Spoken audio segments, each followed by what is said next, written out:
গতকালকে পশ্চিমবঙ্গের নদিয়া জেলার কল্যাণীতে একটি অনুষ্ঠানে রাজ্য সরকারের মুখ্যমন্ত্রী তিনি ঘোষণা করেছেন যে স্কুল, কলেজ এবং মন্দিরের 1 কিলোমিটার রেডিয়াসের মধ্যে সমস্ত মদের দোকান নিষিদ্ধ। যদি কেউ করে ধরা পড়লে কঠোরভাবে তার ব্যবস্থা নেওয়া হবে। আমরা ওয়েলফেয়ার পার্টি অফ ইন্ডিয়ার পক্ষ থেকে রাজ্য সরকারের কাছে আন্তরিকভাবে এই দাবি জানাচ্ছি যে শুধু স্কুল, কলেজ বা মন্দিরের আশেপাশে নয়, গোটা রাজ্যে মদকে নিষিদ্ধ করা হোক।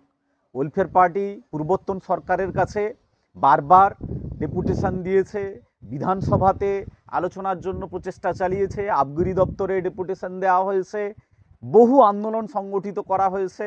আন্দোলন করতে গিয়ে ওয়েলফেয়ার পার্টির মুর্শিদাবাদ জেলার ট্রেজারার 2013 সালের 11ই নভেম্বর তিনি শহীদও হয়েছেন। মদমুক্ত বাংলা, বাঙালির স্বপ্ন নামে আমরা একটা বইও প্রকাশ করেছি। মদ চাই না, দুধ চাই, মদমুক্ত বাংলা চাই, এই স্লোগান নিয়ে গোটা রাজ্য জুড়ে আমরা বারবার পূর্বতন সরকারের কাছে আমরা এই দাবি জানিয়েছিলাম। সেই সময় এই রাজ্যের তৎকালীন বিরোধী দলনেতা হিসাবে বর্তমান মুখ্যমন্ত্রী বারবার বলেছিলেন, অভিযোগও করেছিলেন যে এই সরকার মদের কোম্পানি থেকে টাকা নিয়ে সরকার চলে।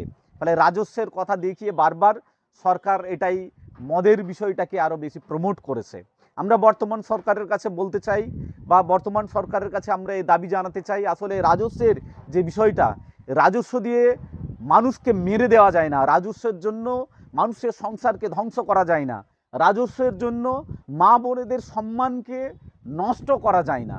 যে রাজস্বের কথা আমরা বলি বা সরকারগুলো যে রাজস্বের কথা বলে যে এই রাজস্ব দিয়ে আমাদের সরকার চলবে বা রাজস্ব হবে দিয়ে অর্থনৈতিক সমৃদ্ধি হবে, ব্যাপারটা তা নয়। যদি আমরা বাজেট এবং যে নারী কল্যাণ, শিশু কল্যাণ খাত, পরিবহন খাত এগুলোতে যদি বিশ্লেষণ করে দেখি তাহলে দেখতে পাবো যে এগুলোতে প্রচুর টাকা সরকারের খরচ হয়ে যায়। অ্যাক্সিডেন্টে, ইন্স্যুরেন্সে, মদ্যপ অবস্থায় বহু মানুষের ক্ষতি হয়। শুধু ক্ষতি নয়, বহু মানুষ মৃত্যুর কোলে ঢলে পড়ে।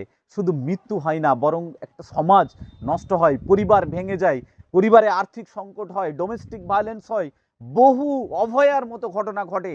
সেই কামদিনী থেকে কাকদ্বীপ পর্যন্ত, দিল্লি থেকে কলকাতা পর্যন্ত সমস্ত জায়গায় আজকে মা বোনেদের যে সম্মান লুণ্ঠন হয়েছে, যে অভয়ার কাণ্ডগুলো ঘটেছে, এনসিআরবির রিপোর্ট বলছে যে 80% এই ডোমেস্টিক ভায়োলেন্স বা 80% এই যে মা বোনেদের সম্মানহানি করা হয়, ধর্ষণ করা হয়, তার 80% মদ্যপ অবস্থায় হয়, মদ খেয়েই করে।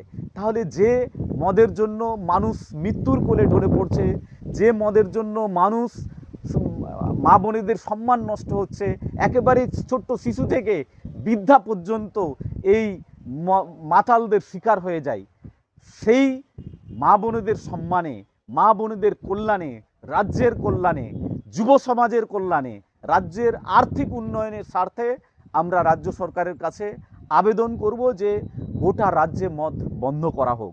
শুধু বাংলা নয়, ভারতবর্ষের বিভিন্ন রাজ্যে ইতিমধ্যে গুজরাটে, মিজোরামে, নাগাল্যান্ডে, বিহারে মদ নিষিদ্ধ করা হয়েছে।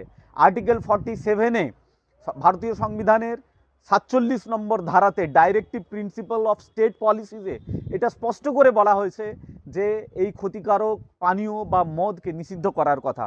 তাহলে সংবিধানকে সামনে রেখে এবং দেশের জনগণের স্বার্থে, মানুষের স্বার্থে, মা বোনেদের সম্মানের স্বার্থে বাংলায় মদকে নিষিদ্ধ করা হোক, এই দাবি ওয়েলফেয়ার পার্টি অফ ইন্ডিয়ার পক্ষ থেকে আমরা জানাচ্ছি।